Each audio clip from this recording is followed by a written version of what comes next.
Hello everyone, this is Farhanur. In this video, we are going to discuss about a topic little scientific and little understanding. Overall scenario of coronavirus pandemic right now. Now the question is how the coronavirus infects human cells. So let's get started. This is a SARS-CoV-2. It belongs to the family coronaviruses, named with a crown-like spikes on a surface. SARS-CoV-2 can cause COVID-19, a contagious viral infection that attacks primarily throat and lungs. What actually happens in your body when you contract the coronavirus? What exactly causes your body to develop pneumonia?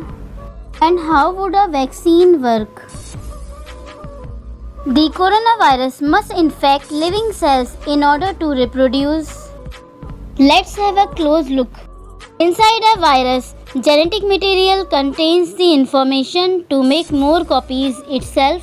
The protein shell provides a hard protective enclosure of genetic material as a virus travels between the people and infects. An outer envelope allows the virus to infect cells by merging with cells' outer membrane. Projecting from the envelope are spikes of protein molecules. Both a typical influenza virus and the new coronavirus use their spikes like a key to get inside a cell in your body, where it takes over its internal machinery, repurposing it to build the components of new viruses. When an infected person talks, coughs, or sneezes, droplets carrying the virus may land in your mouth or nose and then move into your lungs. Once inside your body, the virus comes in contact with cells in your throat, nose, or lungs. One spike on the virus inserts into a receptor molecule on your healthy cell membrane like a key in a lock. This action allows the virus to get inside in your cell. A typical flu virus will travel inside a sac made from your cell membrane to your cell's nucleus. That's where your cell houses all its genetic material. The coronavirus, on the other hand, doesn't need to enter the host cell nucleus. It can directly access parts of the host cell called ribosomes. Ribosomes use genetic information from the virus to make viral proteins such as the spikes on the virus surface. A packaging structure in your cell then carries the spikes in vesicles which merge with your cell's outer layer, the cell membrane. All the parts needed to create a new virus gather just beneath your cell's membrane. When a new virus begins to butt off from the cell's membrane. Now when a virus spreading in your body, how can you develop pneumonia symptoms? For this we have to look into your lungs. Each lungs have separate sections called lobes. Normally as you breathe, air moves freely through your trachea or windpipe, then through large tubes called bronchi, then through smaller tubes called bronchioles, and finally into tiny sacs called alveoli. Your airways and alveoli are flexible and springy. When you breathe in, each air sac inflates like a small balloon, and when you exhale, the sac deflates. Small blood vessels called capillaries surround your alveoli. Oxygen from the air you breathe passes into your capillaries, and then carbon dioxide from your body passes out of your capillaries into your alveoli so that your lungs can rid of it when you exhale. Your airways catch most germs in the mucus that lines your trachea, bronchi, and bronchioles. In a healthy body, hair like cilia lining the tubes constantly push the mucus and germs out of your airways, where you might expel them by coughing. Normally, cells of your immune system attack viruses and germs that make it past your mucus and cilia and enter your alveoli. However, if your immune system is weakened, like in the case of coronavirus infection, the virus can overwhelm your immune cells and your bronchioles and alveoli become inflamed as your immune system attacks the multiplying viruses. The inflammation can cause your alveoli to fill with fluid, making it difficult for your body to get the oxygen it needs. You could develop lobar pneumonia when one lobe of your lungs is affected, or you could have bronchopneumonia that affects many areas of both lungs. Pneumonia may cause difficulty in breathing, chest pain, coughing, fever and chills, confusion, headache, muscle pain and fatigue. It can also lead to more serious complications. Respiratory failure occurs when your breathing becomes so difficult that you need a machine called a ventilator to help you breathe. And these are the machines that save lives, and medical device companies currently ramp up production for. Whether you develop these symptoms depend on a lot of factors such as your age and whether you already have an existing condition. While all this sounds scary, the push to develop coronavirus vaccine is mainly at high speed.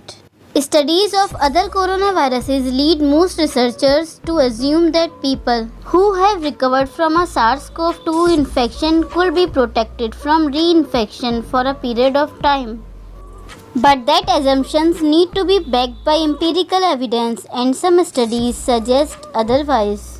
There are several different approaches for a potential vaccine against the coronavirus. The basic idea is that you would get a shot that contains faint versions of the virus. The vaccine would expose your body to the version of virus that is too weak to cause infection but just strong enough to stimulate an immune response. Within a few weeks, cells in your immune system will make markers called antibodies, which will be specific for only the coronavirus or specifically its spike proteins. Antibodies then attach to the virus and prevent it from attaching to your cells. Your immune system then responds to signals from the antibodies by consuming and destroying the clumps of viruses. If you then catch the real virus at a later stage, your body will recognize and destroy it.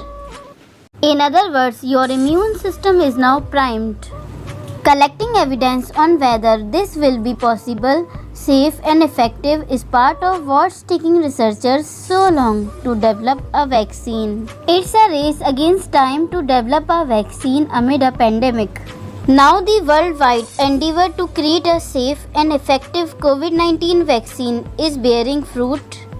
COVID-19 vaccines are a key component in the world's fight against coronavirus. More than a dozen vaccines now have been authorized around the globe.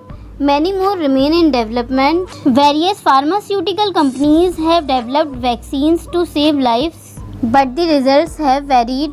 Now here is a list of vaccines that are most used in the world, along with the number of countries that are importing them. Covaxin. The vaccine is developed by Indian pharma major Bharat Biotech, and the Indian Council of Medical Research approved it. Next one is Oxford AstraZeneca vaccine, developed by Oxford University and AstraZeneca. It is being used in 41 nations including India. AstraZeneca joined hands with Serum Institute of India to manufacture and ship the vaccine across the globe. Now moving on, next one is Pfizer vaccine. Pfizer vaccine is developed by BioNTech in cooperation with Pfizer. This was the first vaccine to have received authorization for emergency and regular use. It is currently being used in 61 countries. Now coming to our next vaccine, that is Sinopharm vaccine. Sinopharm vaccine is developed by China's Wuhan Institute of Biological Products. This COVID-19 vaccine is being imported by a couple of countries, and in some where China has donated them. And the other one is Sputnik V vaccine. Sputnik V vaccine developed last year by Russia's Gamaleya Research Institute of Epidemiology and Microbiology. This vaccine is currently being used in 9 nations.